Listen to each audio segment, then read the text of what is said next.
If you're thinking about selling your home in the Golden Gate Estates this year, there's something you need to know. I've seen beautiful homes sit on the market for months while similar homes right down the road sell quickly. And surprisingly, it usually isn't because of the home, it's because of a few mistakes the homeowner made before they even put it on the market. Some of these mistakes can cost you thousands of dollars, while others can cost you months of extra time being on the market. So today I'm sharing with you the biggest mistakes I see sellers making in the Golden Gate Estates, and more importantly, how to avoid them. So let's get started.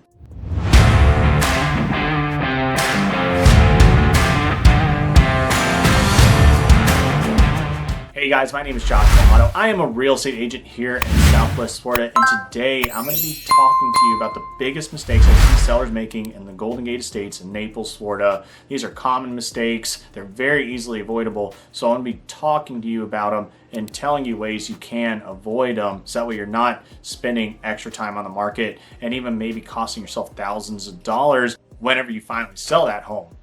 Now, if you've been on my channel before, welcome back. I appreciate you coming in. If you're new to my channel, again, my name is Joshua Otto. I'm a real estate agent here in Southwest Florida, and I'm going to be doing a lot of videos like this where I'm talking to you about buying or selling a home or investing, even showing you some new homes and new communities that are here in the market. So if you like these kind of videos, you're going to want to like the video, subscribe to the channel. Now let's get on to the biggest mistakes I see. All right, so the number one mistake that I see is sellers overpricing themselves.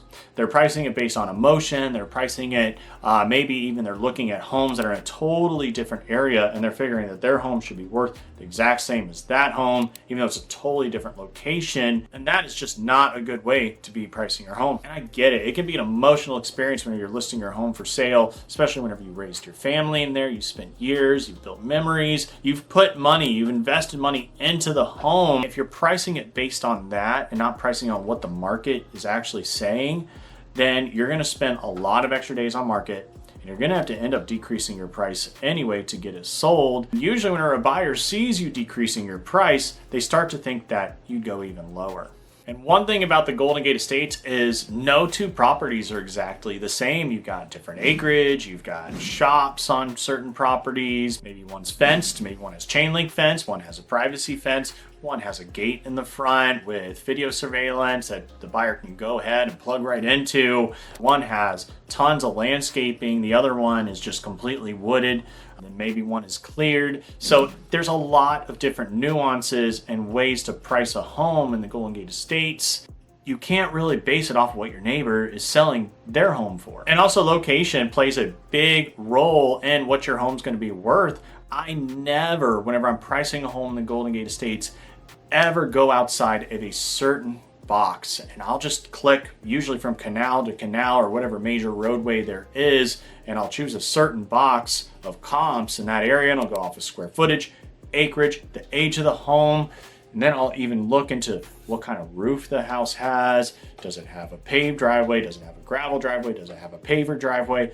You know, those kind of things. And I never go really outside of that box, because as soon as you do go outside of that box, the pricing is going to be completely different. The days on market is going to be completely different. The style of homes are going to be completely different. You can't really base it off of that. And especially you go out of Naples and you go into the Panhandle or Central Florida or Georgia or wherever. And I've seen sellers do that. They base their pricing off of that. That just doesn't make sense. Not at all. Naples is a totally different market compared to anywhere else in the world, and even same with anywhere else in the world is a completely different market from Naples, you know, vice versa. So you can't really base your pricing off of that. And if you price too high, you're going to scare buyers away, which means that you're not getting showings, you're not getting offers. Buyers aren't going to come look at an overpriced home. They're just not. They're going to look at what a seller is asking for their home, and if they think that it's priced too high, they're not going to come look at it. They're not going to bother. They're not going to waste their time. They're going to go look at a home that's actually priced accordingly, and they're going to start negotiating from there. Also, the longer a home sits, the more a buyer starts to ask, what's wrong with the home? So that's something to factor in as well. And then another mistake that I see sellers making are waiting until they sell to start prepping the home. That is a terrible idea, and it can really hurt you in the long run if you're not completely ready for a buyer to see your home. You need to go around your house and look at it as if you're seeing this home for the first time. look in the outside, look in the inside. They're peeling paint. Does it need pressure washed? Does your driveway need to be resealed, or does it need some patches done? Does your landscaping need refreshed? Do you need some fresh mulch? Do you have maybe some erosion on the side? Because hey, a lot of us, we have our homes built up. Over time, erosion does happen. And those things do need to be addressed, especially before you put it on the market, because that is definitely going to show up in an inspection. And even if it doesn't, a buyer is going to see it beforehand anyway, and it just doesn't look very good. And I see a lot of sellers not preparing their property, getting everything cleaned up, getting everything done that should be done, so that way when a buyer comes in, it is attractive. And it is a huge mistake that can cost the seller a ton of time on the market and even cost them money when it comes to negotiations. And another mistake that I see that sellers make are forgetting that buyers shop online first, right? They're not putting the proper money, they're not putting the proper time into marketing their home correctly. I've seen $1 million properties listed here in the Golden Gate Estates where the person's coming in taking photos with their cell phone. That is a terrible idea. The lighting's not correct, makes the house look very dark. It's just not an attractive way to sell the home. And we have land, you have privacy, you have room for a shop, or maybe you do have a shop and you're not marketing those things. You need to be doing drone photos. You need to have a professional photographer coming in. You need to be doing 3D walkthroughs.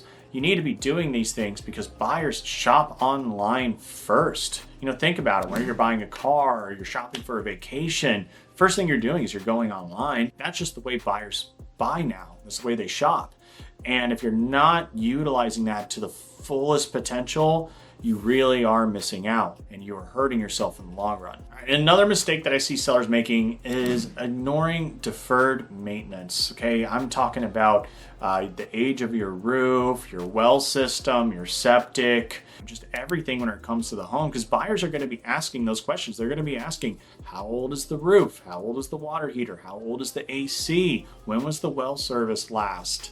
They're going to be wondering, how old your well pump is. These are questions that they're going to be asking. And if your roof is due for a replacement, it's going to be something a buyer factors in. The last thing a buyer wants to deal with is having to go and spend $20,000 on a brand new roof, or go and have to spend a bunch of money just on things that need to be maintained on the home. They are calculating those things whenever they're thinking about putting in an offer on your home. So as a seller, you really need to be addressing those issues. I'm not saying you should go and completely renovate your home, but if you're not able to get those items fixed that should be fixed, then you need to be pricing it accordingly as well. But there's also the issue of it costing you double as a seller. You can go ahead and price the home $20,000 under what the market calls for because you need a $20,000 roof put on your home. But then the buyer's going to come and look at it. They're going to like it. And later on, it may come down to them having to negotiate for a new roof anyway. So now you've decreased to $20,000. Now the buyer's asking for a $20,000 credit to get a new roof. Or maybe your house isn't insurable because the roof is so old that insurance company's not going to put a policy on it, that now you have to go ahead and put a new roof on anyway. That is an issue that I see happen quite a bit. It ends up costing the seller a lot more than it should. All right, another huge mistake that I see sellers making is whenever they hire a realtor who really doesn't understand acreage, they don't understand the Golden Gate Estates area specifically. They may be advertising a house with a reverse osmosis system, and then you look and it does not. It has a water softener and a carbon filter.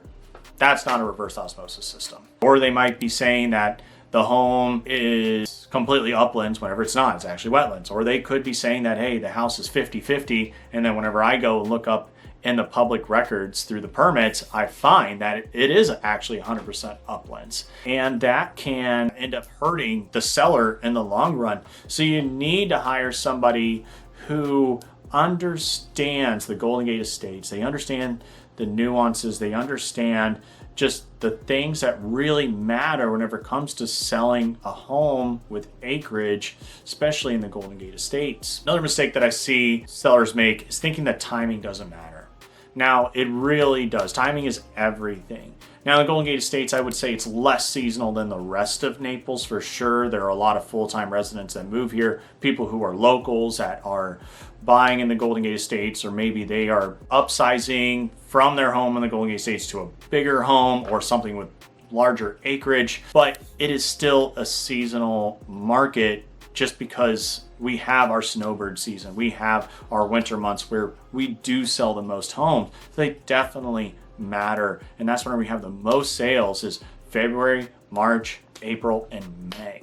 So you need to be putting it on the market sometime in the winter to get the most eyes on it. Though, I always encourage a seller that if they're on a time constraint and they need to sell it now and it's the summer, go ahead, put it on the market. We don't want to be costing you money to be holding this just to wait for season. But then again, timing is everything. So if you're not in a huge hurry and you have time to prep the home and you're thinking about in the summertime, get it prepped. So that way, whenever winter hits, you're ready and you have the most eyes on it, and you're going to have the best chance of having a successful sale in those winter months. All right, and the last mistake that I see sellers making, this kind of ties everything together, is not having a strategy.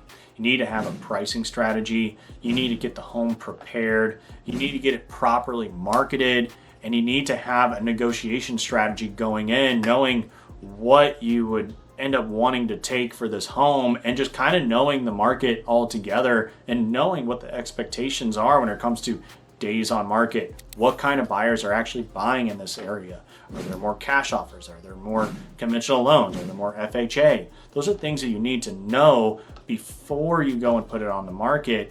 And sellers just coming in and not really having that knowledge and not being properly prepared for it ends up hurting them in the long run. Because if you are thinking about selling, you need to know these things beforehand. You need to start preparing. You need to know where your next move is. So that way you're saving yourself a lot of stress and a lot of headache once you do put your home on the market. Because selling a home in the Golden Gate Estates can be incredibly rewarding, but it can also be just as frustrating if you make these common mistakes. But the great thing is all of these are avoidable. With the right preparation, the right pricing, and the right marketing, you can put yourself in a position for the best chances of having a successful sale. Now, if you are thinking about selling your home in the Golden Gate Estates in the next month or the next year, I'd love to talk to you and come up with a strategy. Every single week, I'm talking to sellers who are wondering what their home is worth and just kind of trying to figure out how to position themselves the best in today's market. And I'd love to be able to do that for you. If you are interested, you can call or text me the number you see on your screen right here.